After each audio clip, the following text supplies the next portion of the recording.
everybody, and welcome to Off the Bat. We are a great baseball YouTube channel, and we have an Instagram account, and we are dedicated to providing you baseball content from OOTP or just all around baseball news.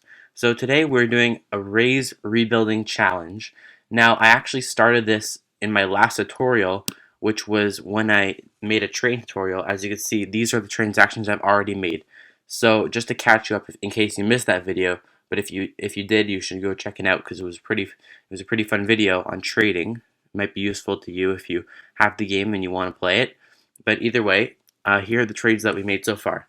So we got rid of Jose Martinez and brought in Michael Chavis, which included some cash in that deal. I think it was $2,200,000 that we got from the Red Sox in that trade. And then we also we lost Shane Baz, who's a minor leaguer, as well as Gianti Turner, and we brought in Ryder Green and Oswald Peraza from the New York Yankees. So those were all the trades that we made so far. Thought it was some pretty good trading, so I decided to stretch this out into a whole rebuild. So I'm gonna go figure out maybe some trades that we could do. In case you didn't see it, the other video, a good way to gauge your team is to go to homepage, meet the team, and then see where your players rank. So I will be trying to upgrade at catcher. I brought in a better third baseman in Michael Chavis. I know he could play second base as his primary position, but I think I'm going to put him in at third base because Brandon Lowe is actually a pretty decent second baseman. So as you can see here, we have Michael Chavis at third base. So even though it says that our third baseman is ranked 30th overall, I changed that to Michael Chavis. So it's not as bad. He has great potential. He's 24 years old, so that's why I traded for him. Now, I think we're going to have to upgrade at catcher instead of Kevon Smith, so I'm going to try to work out a trade for that. So after shopping around Oliver Drake, because he's 33 years old, and I and I thought that maybe because he's 33, he doesn't fit too well with the timeline. He's a decent reliever at 3 stars, but he's not getting any better in his career. In fact, he's starting to regress. So I decided to bring in the 27-year-old catcher Austin Hedges because he's a really good defender. You see his catcher ability is an 80-65 catcher arm. He takes charge, so he's good for the clubhouse, and I think it's just a really good pickup at the age of 27. So yeah, and then also our money is going to improve by over $1 million because I made them retain 70% of Austin Hedges' contract. So I think that'll be a good deal for us. I think it makes perfect sense for us to make this deal. So I'm going to complete the trade. Something else I noticed when I look at the roster is that we have a lot of fast guys like Brandon Lowe, who could steal bases. We have Joey Wendell, who's an excellent base stealer. He's 70 overall rating out of 80 for stealing bases. Even our first baseman, Ji-Man Choi, could even steal some bases. So I think we're going to set the team strategy to steal lots of bases. I think we're going to go about that much. So obviously we're not going all the way, but I think we go pretty aggressive here for stealing bases. For base running, I think we go pretty aggressive because we do have the speed. Maybe not as much as the steal bases. I saw a lot of players have a lower overall in base running than stealing bases, but I'm still going to put it pretty high there. And also hit and run, we have fast players, so I'm going to make that pretty high for us too. And, we have some good power hitters, so I'm just going to leave the sacrifice bunt there because I'm not sure we're going to use it that much. And then, the squeeze bunt, I guess we could use it a little above average because we have the speed. So, it would make sense for us to use that at least a little bit throughout the season. And for pitching, I think we're going to leave it pretty much the way it is. I might use a little more infield shifts. I'm going to bring that out a little bit because infield shifts do help against some really good offenses, especially in our division, the AL East. There's a lot of amazing teams, especially offensively, like the Yankees and Red Sox. So yeah, I'm definitely going to put the infield shifts on a little bit. And then for substitutions, we have some good hitters on our team, so I will pinch hit for position players a little bit. In terms of pinch hitting for pitchers, though, that's more like National League when the pitchers hit, so it won't happen too often for us. So I'm just gonna leave it at normal because it's unlikely that we're gonna have the situation where it's a clutch situation and the pitcher will be up to hit. So I'm just gonna leave it there. Um, intentional walk up here. I just saw. Uh, we might do that a little bit because it could help us get the double plays. We have some pretty good pitching, so I trust these guys that they could turn a double play. So this is what our team is looking like right now, and I think we're good to go ahead and play our first game of the season on opening day.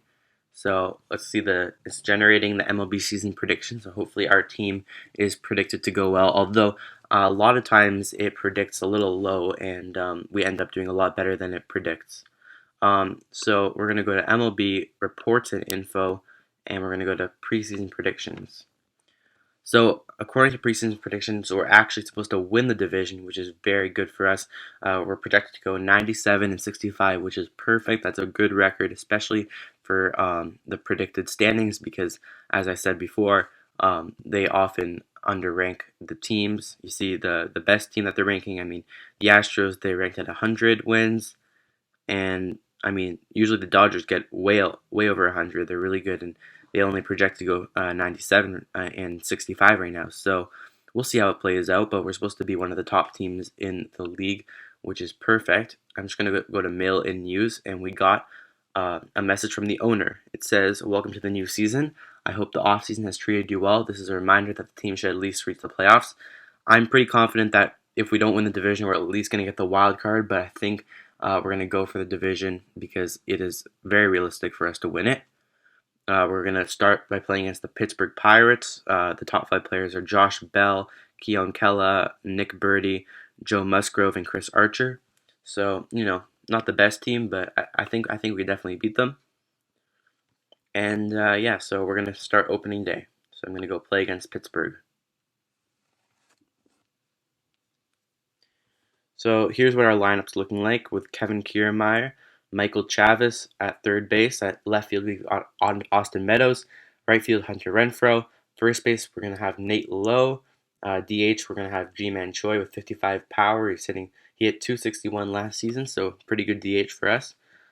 We got Willie Adames at shortstop, sorry, and Brandon Lowe at second base. Austin Hedges, we're going to have at catcher with the 80 defense. I like having the catchers that could really throw and catch those runners. And our ace, Charlie Morton, who I haven't signed to the extension yet. I'm not sure if I'm going to do that later, is going to be pitching. And it looks like we have the advantage for most matchups. We have ties at right field and DH with G-Man Choi. So hopefully we can get this win. So the first inning is now over, and we actually allowed a run for the Pittsburgh Pirates, which is not the best start to the season, but hopefully we could turn it around this game and end up winning. So right now it's the bottom of the ninth, and we're down 5-4 with 2 outs. So unfortunately, it's not looking great for us. And here is a ground out to the shortstop, and now that is the final out of the game. So unfortunately, we dropped the first game of the season in Tampa Bay against Pittsburgh, but the season there's still 161 games left, and hopefully we could turn it around and end up winning, hopefully a World Series. Honestly, I think we could really do it. So we just got our first win against Pittsburgh. Tyler Glasnow had a quality start, as you can see from the badge. Against the Pittsburgh Pirates, we won 5-1, so that was a good comeback. Because the first game that was not pretty, and we win 10-3 in the next game, and now we're set to face against New York. So fast forward to April 6, 2020, and we are 5-5 on the season, 3 games behind the division and third, as you can see at the top. We're on a 2-game winning streak. We won against Boston and Texas, but unfortunately we aren't playing as well as we were projected to. Now, Ryan Yarbrough, who's one of our starting pitchers, has gotten suspended from the league office because there was a bench clearing brawl against the Red Sox. You see, Cesar Puello and Ryan Yarbrough are both suspended, but Yarbrough actually is suspended for 8 games, and Puello is suspended for 4 games. So uh, the Red Sox had the benefit of the doubt in this fight that happened. Now, if you go to the power rankings right now, where are we? You could find us right at 15. So we're pretty average team right now. Hopefully, we could step it up as the season goes on. So we actually just swept Boston. It was our first. It was our first time this season sweeping a team, and now we are 7-5 on the season. Here are the standings in the MLB. So you see the Yankees are winning the division. They have a 9-3 record, but we're trailing close behind, 2 games behind. We're tied with the Toronto Blue Jays at 7-5. So hopefully we can step it up a bit. So at this point of the season, we are 12-7, and we have gained the top spot in the AL East. So that's nice to see. We're a game ahead of the New York Yankees for the division, and the Blue Jays are trailing closely. They're 2 games behind, but we have a series coming up against them. It's a 4 game series. So this will be a pretty big series for us. Hopefully, we can get some separation in between us and the Jays to help us claim the division this season. So I'm going to auto draft until the next pick by Tampa Bay, and we'll see what pick we get. So I think I'm going to go by potential here and see who has the most potential. I'm going to get the starting pitcher, 17 years old, Carson Hamro. He had a 1.18 ERA in high school, so that's pretty good. I'm going to drag and drop him. And how much does he want? 500,000. I'm going to offer him the slot. So there we go. And I'm going to auto complete the rest of the draft. After the first pick, there's not much that happens too much in the draft, so I'm just going to let my assistant GM take over that. And yeah, so we signed that first year player, so that's pretty cool. But even though we didn't get a Gold Glove Award winner who was better than Austin Hedges, we still have a really good record, so I wouldn't complain too much. And he says that when he looks at the team history on and off the field, his impression doesn't rank quite as highly with the way our team is doing, which I don't really agree with because this is probably the best season the Rays have ever had. If you go to Rays and you go the team history, we could see that they haven't had the best percentages.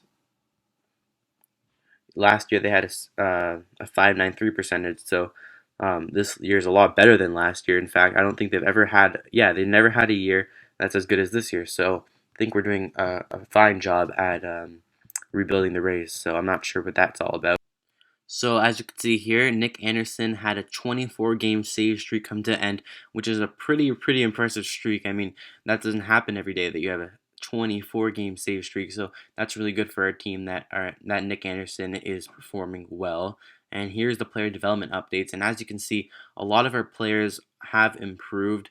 You see, not too many players have a negative sign next to their name. It's pretty much all pluses, which is great for our team. We are a young team and we are winning at the same time, which is, I think, the perfect combination for a Major League Baseball team. So I think we're in a great position to win this season.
So I think that I just put together a trade that will help our team a lot. So I'm getting John Segura in exchange for G-Man Choi. And I think this is a great trade because under who's hot and who's not, I saw that G-Man Choi was really underperforming this season. And as a result, in the standings, our team really plummeted, and now the Yankees are really catching up. They're only a couple games behind us. So I think this trade will really help us at second base and shortstop, as Segura could play both. Now the fans are not happy that Ji-Man Choi left, but they are happy that John Segura is here. So I think that trade did help us out a lot and improves our chances at winning a World Series title this season.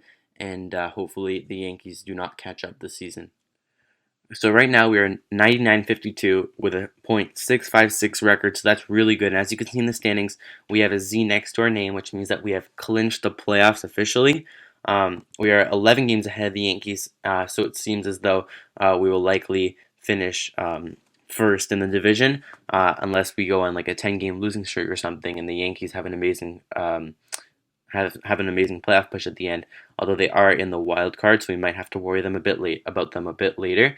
And the reason why we just clinched is because we had a really good series against New York, where I think we won 2-1. Yeah, we won the series 2-1 against the Yankees, so that really helped us clinch. So I'm just going to keep simulating these games until we reach the playoffs.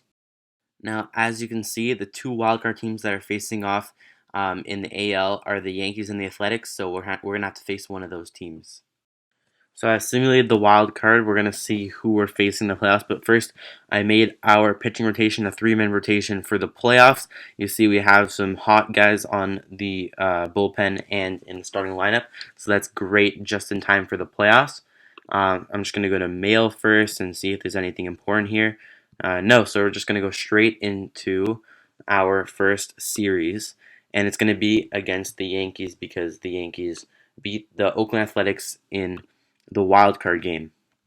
So, against the Yankees, our first game, we will win the game in the 11th inning, 6-5. I'm going to look at the box score. John Segura went 3 for 5 with 2 doubles and a walk and scored 3 times. And look at that, the New York Yankees had control pretty much the whole game until we came back and made a late push and brought it to extra innings. So that's really exciting for our team to take a 1-0 lead now. Next game, and we won 5-0. So that's really good for us too. It says that Charlie Morton, he had a shutout, 7 innings of shutout ball, and now we're up 2-0 in the series. So that game was pretty much ours the whole way. And then now we have an off day. And finally, let's see if we could close it out. No, we lose 1-5. And then we finally move on. We won 12-5 against the Yankees, and Manuel Margot, of all people, knocked in 3 runs. It says the MVP trophy was awarded to Manuel Margot because he hit .533 and scored twice this game, which is really cool. So now we're just gonna move on to the next round in the series. I'm gonna go to the next round, and it looks like it's going to be against the Angels. So right now we are set to face in the ALCS against the Los Angeles Angels, which is super exciting for the team. And now the first game we're going to simulate, and we won 10-3. Great start for the championship series. It says Blake Snell had a fine performance, throwing 5 innings of 4-hit ball. That is good for us. Next game, and we won again, 3-2 this time. Let's see the box score. It says Charlie Morton threw 6 innings, allowing 2 runs in the win. Look at the way the game went. It looked like it was LA the whole time, and then we suddenly took control of it in the bottom of the 9th. So it says the game came to a dramatic end in the bottom of the 9th with Tampa Bay trailing 2-1. Austin Hedges hit a slider from Jacob Barnes for a 2-run home run, giving the Rays the walk-off win, which is a great way to end the game. And hopefully we could win the series. Our next game, we're going to simulate. And we lose. So hopefully we can close it out now. Oh, now it's a 13-inning loss, 3-4. So it's all tied up. And I'm going to check the mail just to make sure we're all good. Sorry, I'm going to go to playoff coverage. It's a 7-game series, so we need 4 wins. And we won 2-0. So now we have the 3-2 advantage in the series.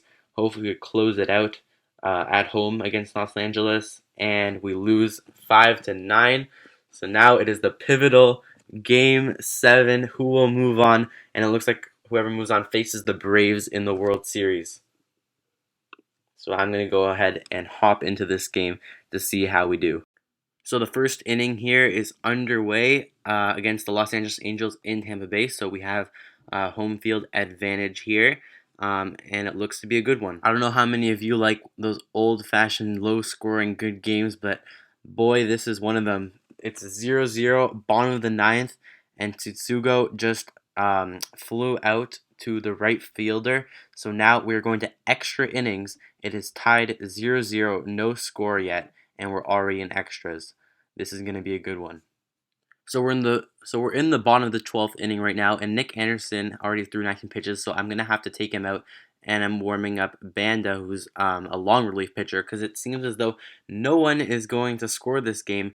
I can't believe it either, but we find ourselves in the bottom of the 17th inning, and it's still no score. There's 2 outs, and now a strike 3 called on a breaking ball. So it's the 18th inning, top of the 18th.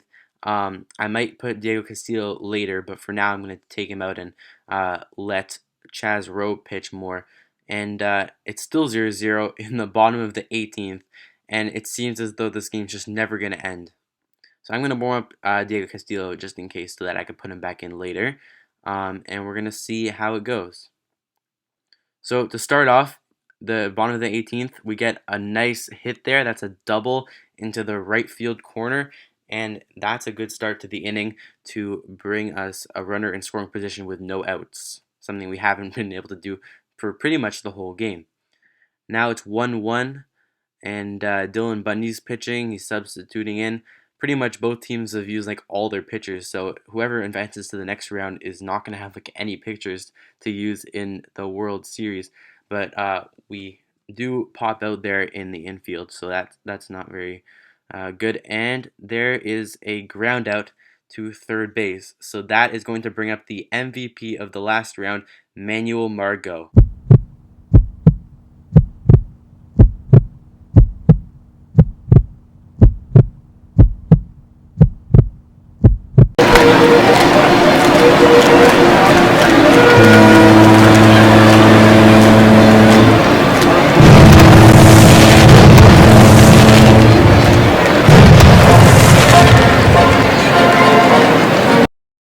Oh my goodness, I can't believe there's even a number on the scoreboard this game. 18 innings and a 1-0 walk-off win. Manuel Margot comes up clutch again for the second time in this playoff run, and now we advance to the World Series with basically no pitchers. But oh my goodness, what a game. So as you can see at the bottom, the game lasted 7 hours and 3 minutes. It ended at like 5 in the morning, and that was probably the longest game I've ever played in OOTP, and what a big game it was. So now the team is going to get ready for a World Series matchup against the Atlanta Braves. Alright, so after a crazy championship series against the Angels, we have finally prevailed 4-3 on a walk-off single in the bottom of the 18th inning from Manuel Margot. I still can't believe we just won that game 1-0 in the 18th. But now we have to set our sights on the World Series and winning the championship. We are against the Atlanta Braves. We are the best team in the league. Hopefully, we could win this. Let's see how Atlanta did this season. I want to see how good they were. They were 96-66, so we were 9 games better than them this season. So hopefully we could close it out and have a great championship run.